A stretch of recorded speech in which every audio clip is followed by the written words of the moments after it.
Okay. So, someone very wisely said, the pain you feel today is the strength you feel tomorrow. For every challenge encountered, there is an opportunity for growth. Good evening, everyone.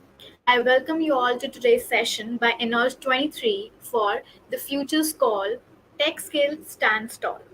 Having each one of you here today is a genuine privilege as we embark on discussion that guarantees to provide valuable insights and inspiration how you can be a tech industry star. So, today we have with us our tech industry superstar, Ms. Divya Chakrawarti. She's a tech prodigy whose journey from interning at Goldman Sachs to prestigious stints at IIT Delhi, IIM Bangalore, and also Twitter, and now a software engineer at Google is a testament to tech excellence. I heartily welcome you, Dee, to this session. Thanks, Prishita. Thanks for having me. Okay, so we can start with the questionnaires now. Sure.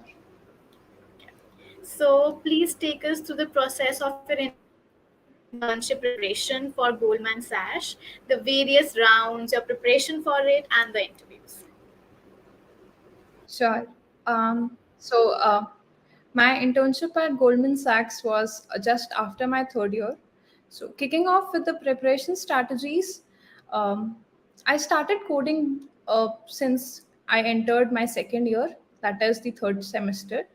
I was new to coding just like you all, and I started with data structures and algorithms and proceeded to that. I indulged myself into competitive programming in the fourth semester.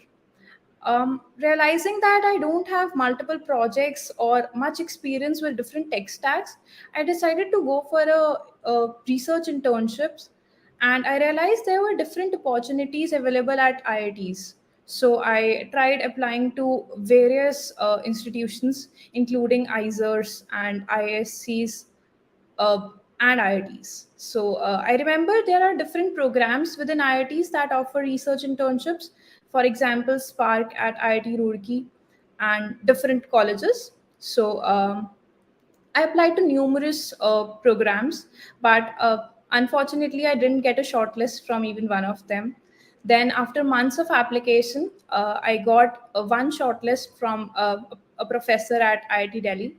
I continued a project there and in the KMU software, and then it was the time for internship season at our college. So when Goldman Sachs came in, there were three rounds they had for me. The first one was the coding round that was common for everyone.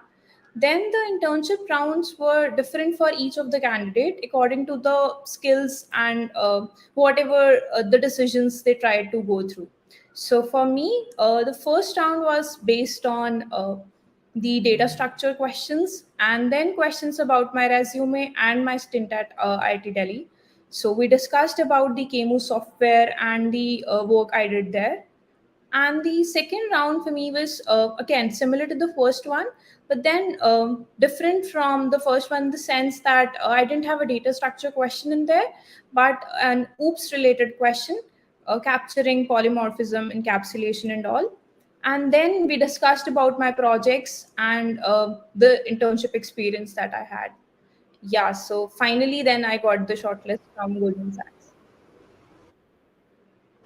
Okay. So, how did you get to know about the job opportunity at Google?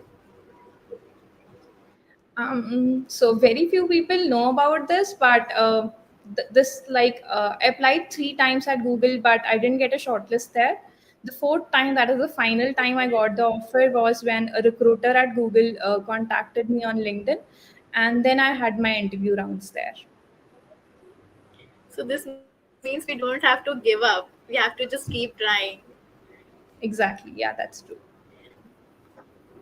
Okay, so how was your job experience? I mean, what did you work on, and how was it working with Twitter and now as it's said to be X?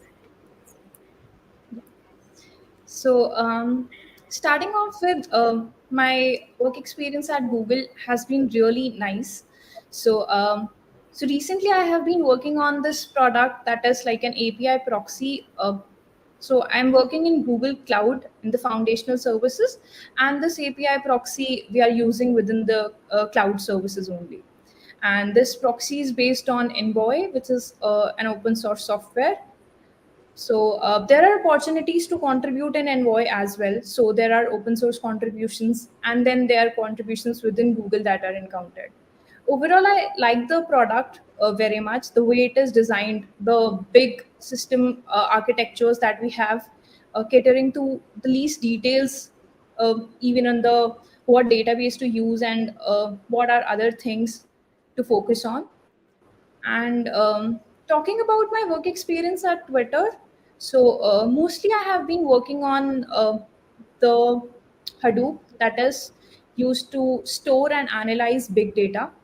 So I have been involved in developing a service that is used to manage the clusters.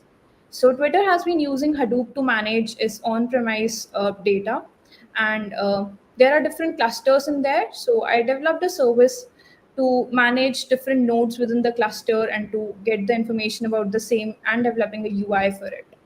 So yeah, that was a full stack service that I developed. So overall, my experiences at both the firms has been really amazing so far.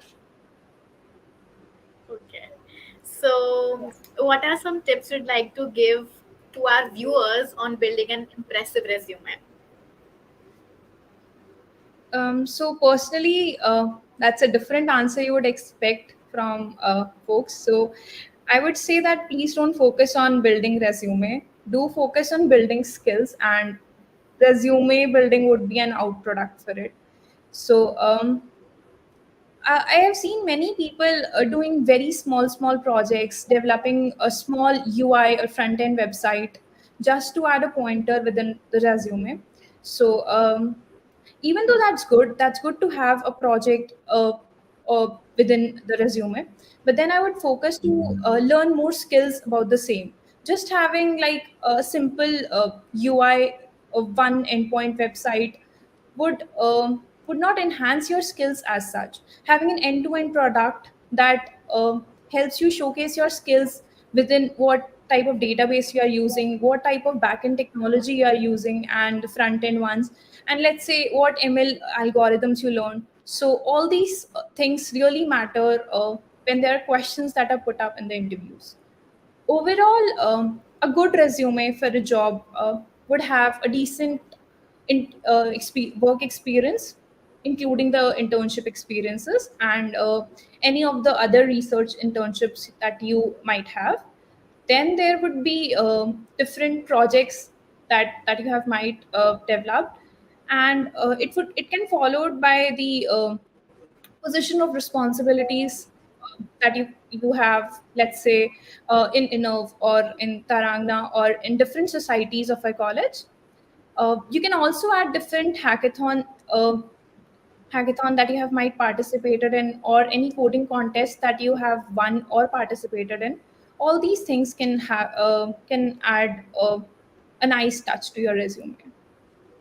So, well, that was a really different and interesting answer to hear, keeping things in mind. Like professors, our batchmates, always focusing on adding points to our resumes. Yeah. Okay. So, how do you balance work and personal life in such a high intensity environment? So up till now, I don't think I was able to struggle a lot with managing my personal life. So my manager has really been supportive in both Google as well as Twitter. So they themselves asked me to take leaves if I want to have, like, if I had exams in my masters, or there are any personal reasons.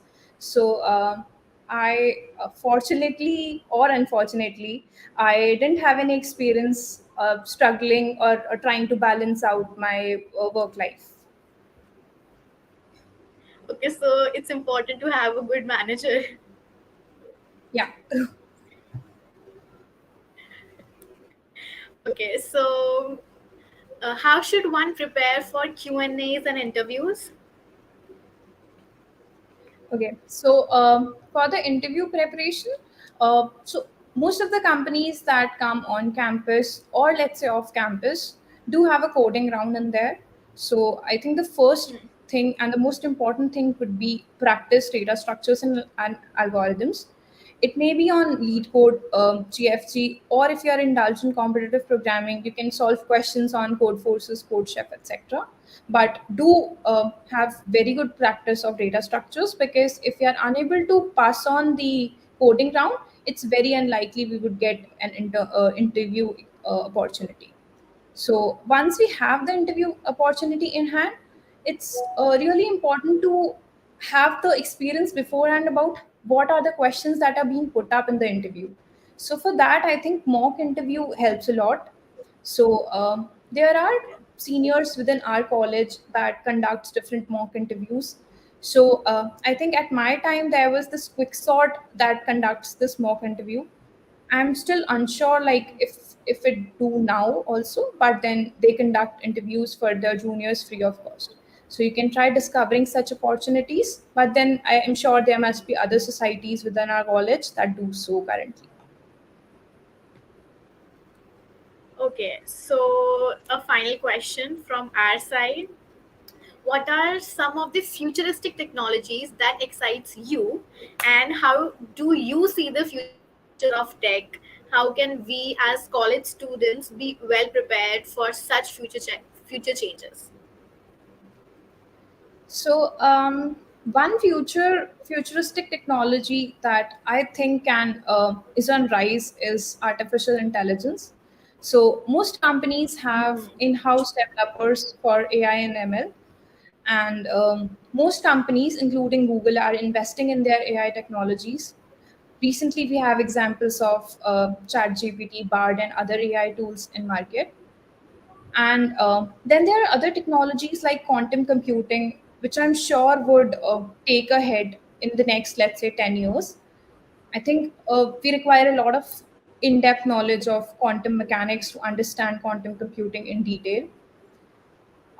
How should one learn them? To So personally, talking about my experience, I have been following courses on Udemy and Udacity that are relatively cheaper and offer, um, I think, some of the best courses within these areas, and they are relatively easy to learn as well from those courses. Yeah, so I think that's it.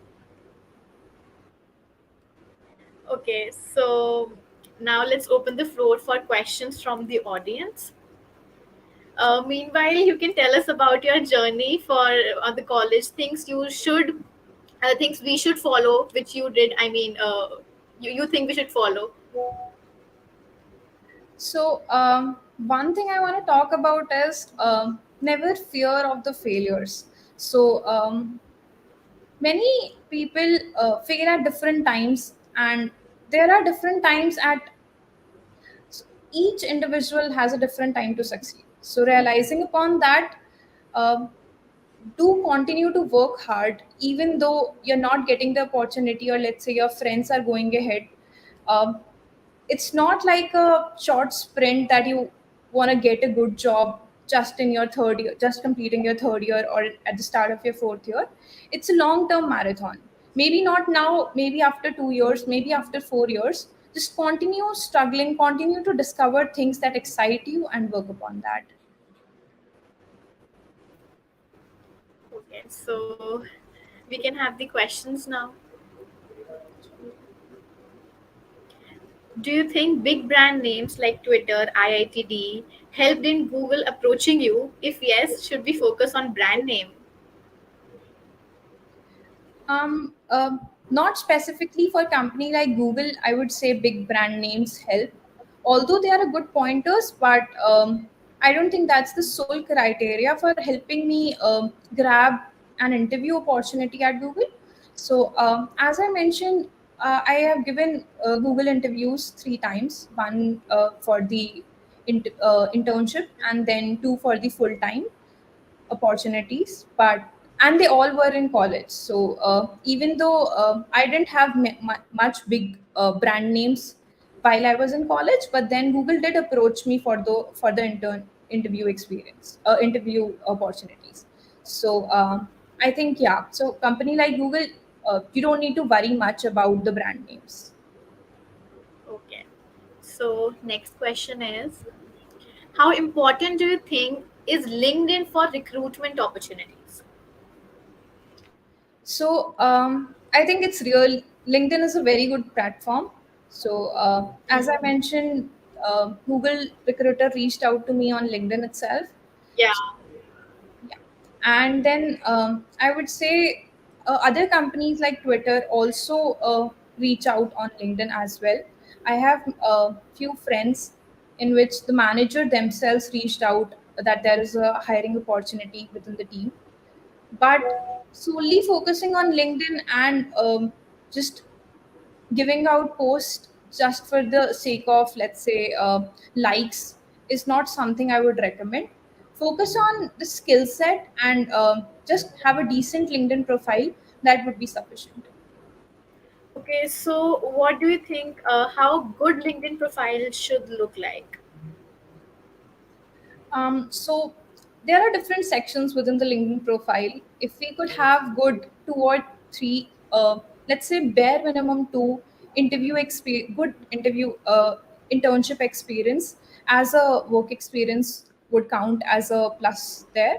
Then education wise, we all I think do have IGD2 as one of the brand names, and then there are different skill sets that you can add. So whatever you do, let's say you are learning C++, then you indulge into web development, then you have a grasp of HTML, CSS, and JavaScript, then you can add those pointers in the skill set as well.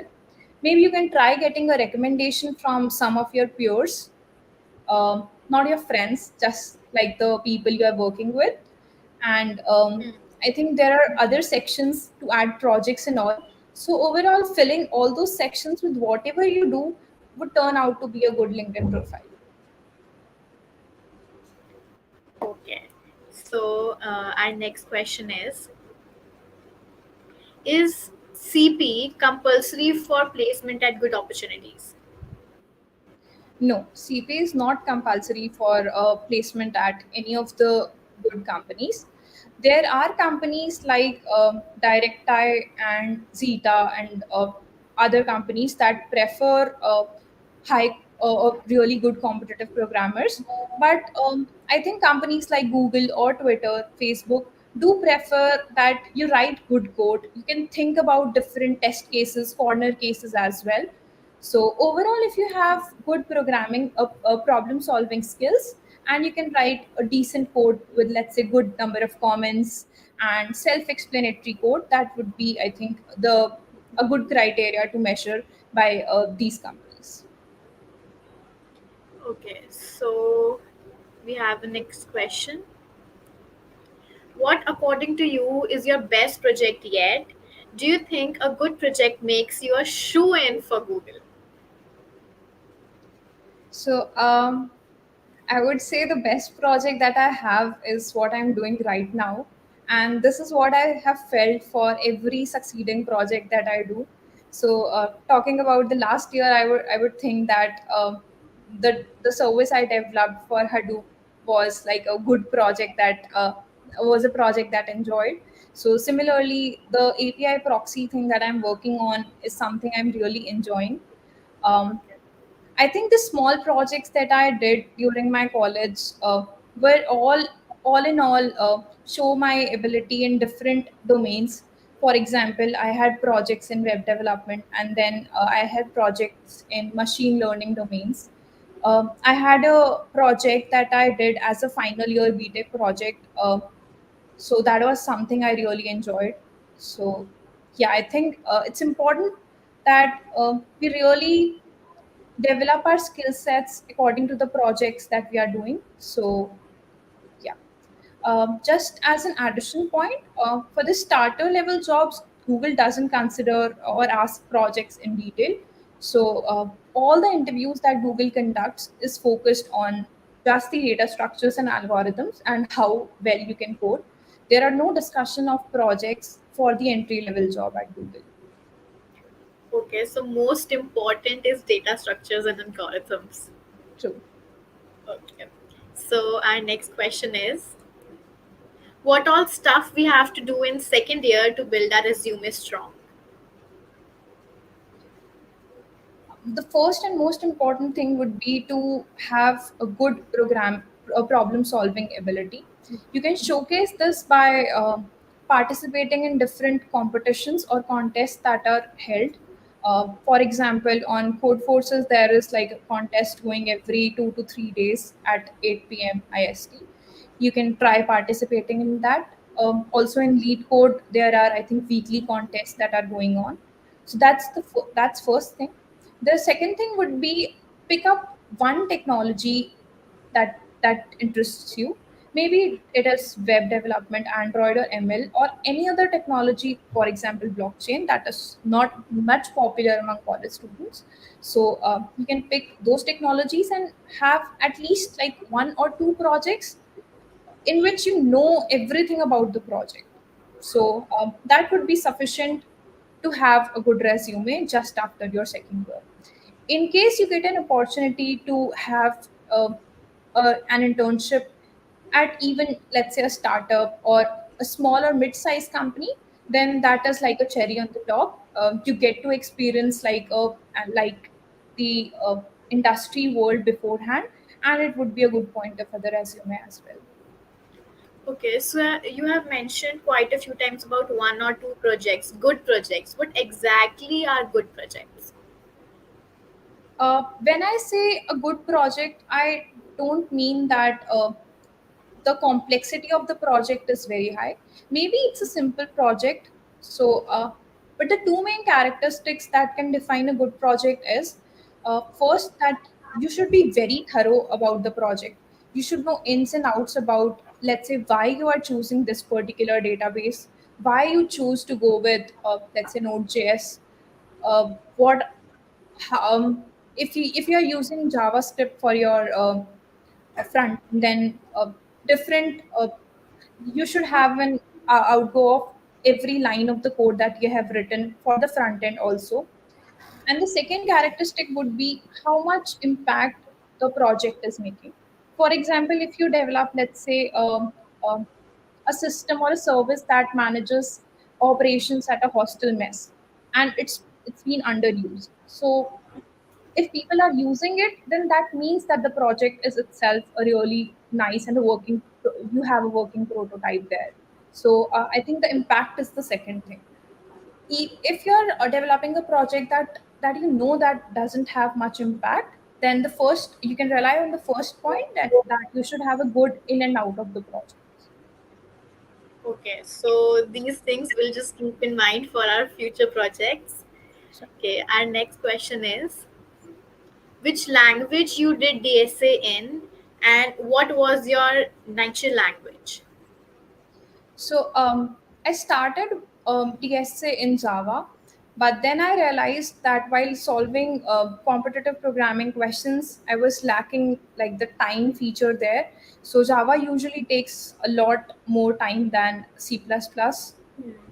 By time I mean the runtime complexity for the code. So most of the times I have to rewrite my code in C++. Then I realized that I need to shift in CPP to have a good knowledge, or like a good standing for the CP. So post that, most of my projects were also developed in C++ after that. So I shifted to C++ completely after that time. Okay, so we have been told that we should not do DSA in Python because most of the companies do not prefer it. So you think the best to do DSA is in Java or CPP? So anything between Java or CPP should be fine. If you want to do competitive programming, I would strongly recommend start in C++ only, because eventually you'll have to shift in CPP because of the time complexities reason. Also, another reason not preferring Python is because like it's running Python code takes 3 times longer than running C++ code. So eventually, even if the companies allow coding in Python, it would take longer to run the code in Python. Okay. So our next question is can you please elaborate a bit on how can one get into research work and what kind of work do you do that at IIT Delhi? Okay. So there are two ways to get into research work. So one is the research internship that we can have. Hmm. These internships are provided at different institutions, including IITs, ISERs, and ISC Bangalore. So that's one thing. The second thing would be we can straight away approach a professor at any of those institutes or even our college, and then you can ask them that you want to do a project underneath them. So I think that's something we all can try for. That would give the front door that you can enter into the research world. So, and answering the second question, what kind of work I did at IIT Delhi?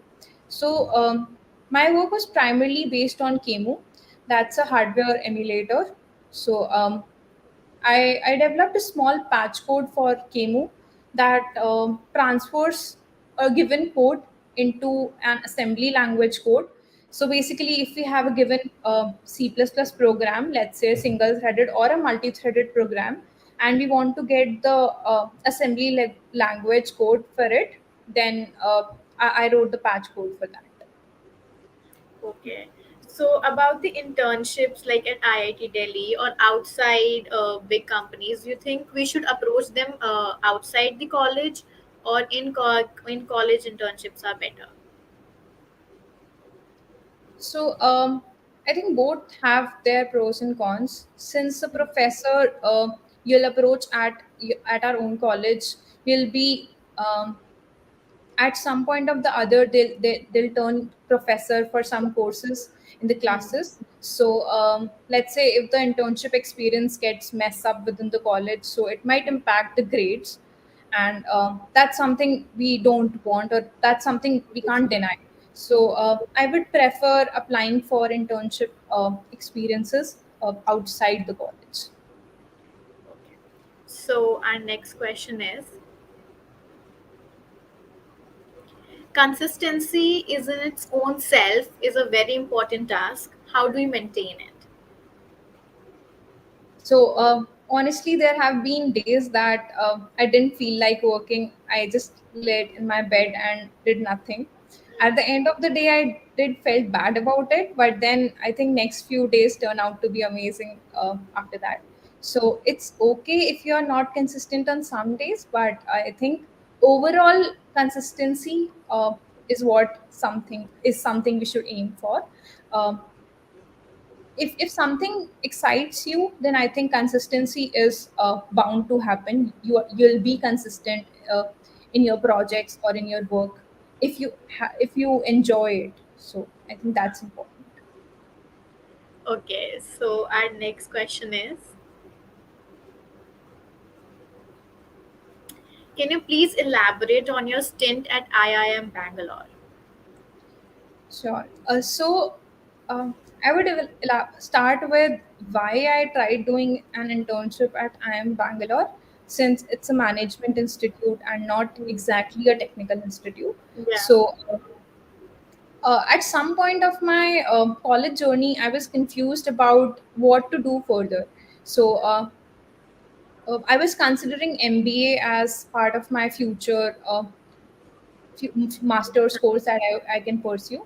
So, but I was not sure about what's the culture actually is there within the MBA colleges, if I would be able to survive myself, and most importantly, if it is something that interests me. So, I started approaching professors at different IIMs, including ISB. So, I got two opportunities there, but then I preferred the IIM Bangalore professor over the other. So this was mostly in the domain of statistics. So there was a big data set that we have to analyze, so and draw conclusions about. The data set was related to the COVID cases that appear within the Okay. US, within the US. Yeah, that's it. Okay. So our next question is, What are some problems and challenges you faced in your first internship, which you faced and you think is also face? Okay. Um, So my first internship at IIT Delhi, after a month of working, I realized that I was not making any progress. So I did write some code there, but overall, I think at some place, I think I landed with what I had on day one. Any of my lines were not working. So I went to the professor under whom I was interning, and I said to him that it feels like I'm moving in a circular loop. I just start at some point, then land up after at the same point days after days. So at that point, he explained to me that you are not actually moving in loop, but you are rising a staircase. So rising on a staircase. So every time you try doing something and it doesn't work, you don't arrive at the same point, but rather you step forward and realize that this is something that I won't do in future. So I think this is really important in computer science, that if you feel like you're not making any progress, don't be disheartened. At every point, we are rising a step and then discovering that this is not the way things work. And finally, I think you'll land at a step that things started working. So, well, that's something we all need to learn. Moving on with our next question. You have done an internship at Goldman Sachs. Some tips you would give to an intern to do well in it. Yeah. So, as an intern, we have very little experience about the industry world. So, I would say just focus on delivering the project very well. So, most of the interns have this constant trigger in mind that they have to get a PBO at the same firm at the very least. So, I would say do the same steps that your mentor or your manager is asking you to do, and have delivered the project in time. Don't get too much stressed on about if you'll get a PPO or not. That's like the end goal. But just do whatever they are saying, because it's just like a 2 months short experience, and just enjoy your time there. Okay, so moving on with our next question.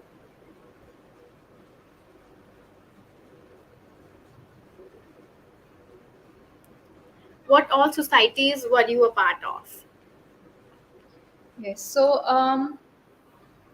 I that's long time back, I feel. So I was part of this code bender society for a few months, but then I left it. Then there was this ACM society at our college. I joined that society during my second year. That was run under Rishabh Kaushal sir from IT department. We organized different hackathons under the society, and there were different talks that we organized. Then I was part of Lean competitive programming circle, where I was a mentor in there. So that was a really beautiful journey. I was there in the society for a complete year, and we would have different classes in which we would discuss different competitive programming questions and have assignments and all. So I really enjoyed my time there. Yeah, I don't remember any other society, but I'm sure there were a few more. Well, that's really nostalgic. Okay, so there's this question which arises in every student's mind about CGPA. Like, if they scored 6, 7 in the first year, do you think it is like it's very disheartening to score 6 after we have literally cleared JE to come in this university, and then scored 6 or 7 or 8 maybe. But do you think what do you think we should do? Okay, so if you're scoring less in your first year, then I would say that it doesn't necessarily mean we'll score less in the following years. The curriculum for first year is quite different from what's there in the second year. Talking specifically about the curriculum for computer science and IT students, for the first year we have subjects related to, let's say, mechanical engineering as well, and then physics, maths, and all. So it's possible that they might not be your strengths, but then courses like data structures, DBMS, OOPS might be something you really enjoy. So that's one thing. The second thing is, so regarding scoring well in college, that's like ultimate necessity. Do have do score whatever high you can, even though if people are saying that college scores doesn't matter, it does in the end.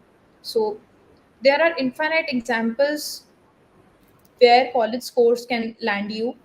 So try scoring as high as you can, and it's really simple, I would say. Just follow whatever the professor is saying, and I think there are notes that are circulated within the classes. At the printer shop, we have different notes as well in college. So that class notes would definitely help. And apart from that, there are YouTube videos that I followed during my college time. Knowledge Gate Smashers and all are, I think, really good videos to follow. Okay. So, our next question is, for a MCA student, can you give a roadmap on how one can prepare for placements in short time of 1 year? Okay.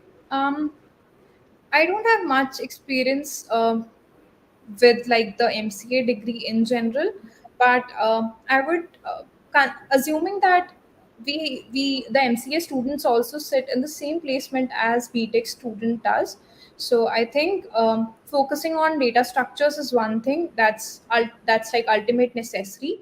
So MCA student would also appear in the same coding round.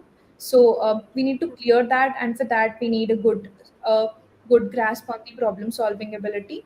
And then the same structure follows, that we have to give mock interviews, we have to prepare our resume well, we should have a good knowledge of basic computer science fundamentals like computer networks, databases, object oriented programming, and we can write decent readable code. So I think that's like ultimate necessary for having a good for capturing a good placement. Okay, so moving ahead, if you could redo your college life, what would you change and what would you do in different?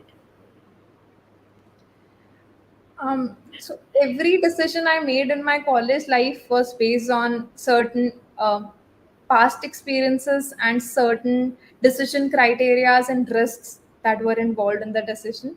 So I don't think any of my decision would be changed if I would redo my entire college life. So I think it would turn out pretty much the same. Okay, so you basically took all the steps right. Even if the steps were wrong, I agreed myself that I would take upon the risks that were involved in the decision. So overall, I'm happy about my decisions. Well, in the end, if you're happy, that's all matters. Okay. So our next question is, what things should we include in our profile for MS in us? So for a master's degree in US, I think they see a lot. So to understand like what our profile should be, we should be very well aware of what's the criteria for shortlisting for masters. So so currently I'm doing an online masters in Georgia Tech. So the criteria for the masters was very similar to an offline course there. So first we have to submit like an SOP, a statement of purpose about why we are trying to do the master's course in this particular university. So we need very strong pointers about how our masters can help us progress in our industrial journey or in our academic research journey as a stepping stone. So think about it that it's not just a degree that you'll get, it's like the stepping stone to our bigger goal that we have in life. For example, if you are aiming to have a PhD, then you can say that I want to have a good I want to land up in a good research opportunity at let's say a good university, and for that masters would be a stepping stone. If you just want to progress in the industry for a good level of job, then you can say that I want to develop my skills, and for that I want to do masters. So be very clear about why you want to do a master's course.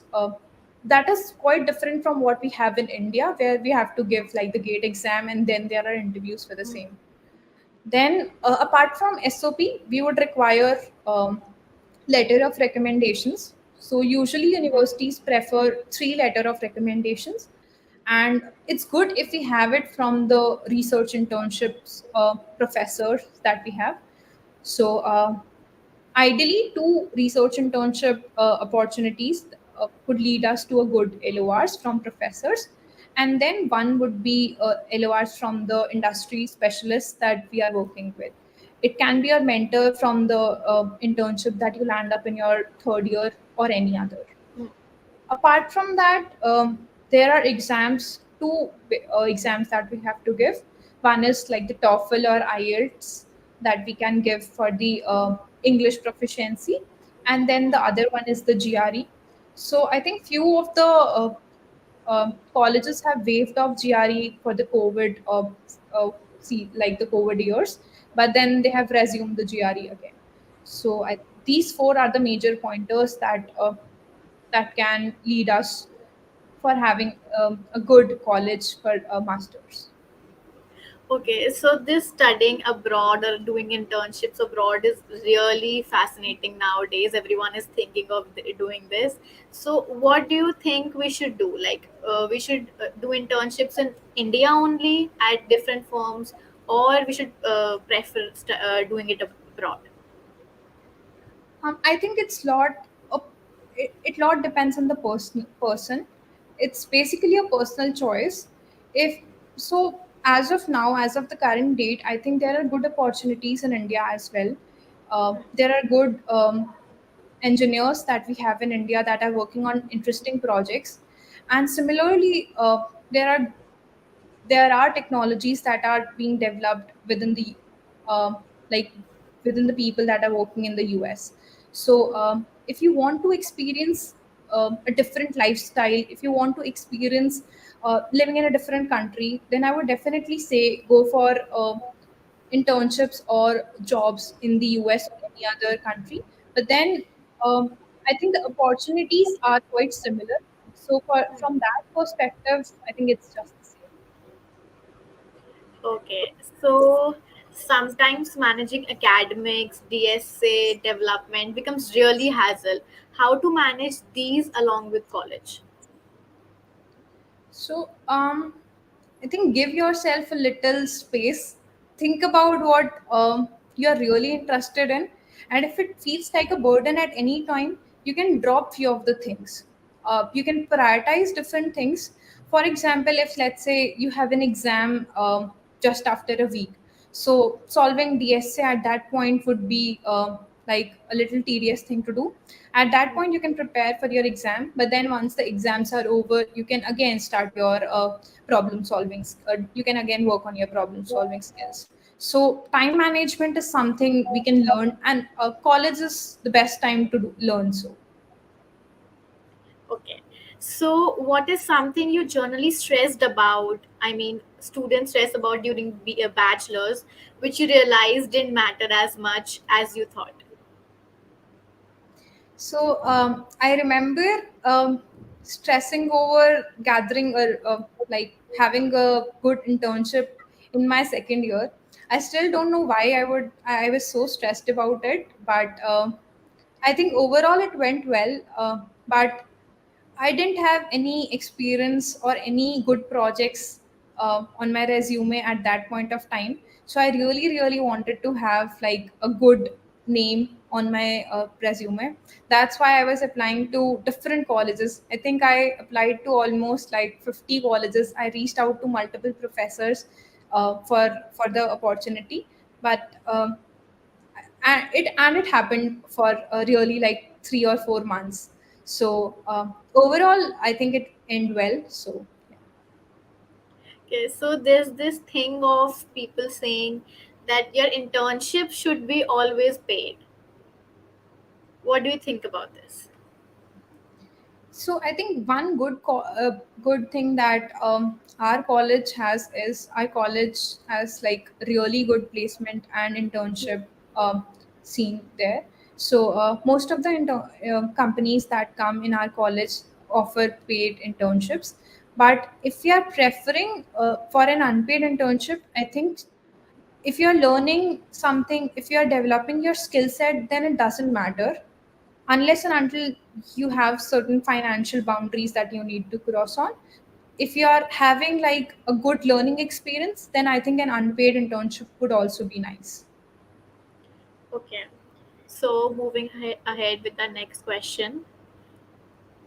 Is it necessary to be research oriented for the masters from foreign universities? No, it's not necessary to be research oriented. You might wanna you might want to progress in an industrial world after your masters, and that's totally fine. And also, it's not necessary to be research oriented even for PhD from foreign universities. It's okay if you want to land a job at a good company after your PhD. I think how you design your SOP for the masters is determines like your overall selection there. Okay, so what should be the ideal thinking process of applying in uh, different companies, basically? So So there are tons of universities that have amazing master's programs within US as well as outside. So and each university has like $95 to $100 application fee as well. And applying to like 10 or 15 universities would be a lot, honestly, according to the application fees that they have. So I think the first thing is shortlist universities based on how the program is designed and if it caters your need and so. And shortlist at least 4 to 5 universities, and I think not more than that. At most 4 to 5 universities, and then be very thorough about what are their demands. So usually universities have a very clear listing of how the SOP should be. So within Georgia Tech, they have like a particular list of questions that they want answers to for the online masters program. So if you have answered those questions very well, then I think the selection criteria improves. For example, for online masters, the questions are primarily based on why do you want to do a master's? Why do you want to do an online master's? What are your past experiences that led you believe that will succeed in a master's program? So all these questions, if you are very thorough about and you know those answers to it, I think that increases a lot for your selection criteria. Okay, so I think that's it. We are done with that. Okay, so this session was truly exceptional. I would like to express my heartfelt gratitude for taking the time out of what I'm sure is packed schedule to share your invaluable insights with us. Your wealth of experience and guidance has undoubtedly enriched our knowledge, and we have all gained a great deal from it. In conclusion, I would like to express believe in yourself for all that you are. Know that there is something inside of you that is greater than any obstacle. Thank you so much, Deep. Thank you all. Thanks for having me. Thanks, Rishita. Bye. Thank you so much. Bye.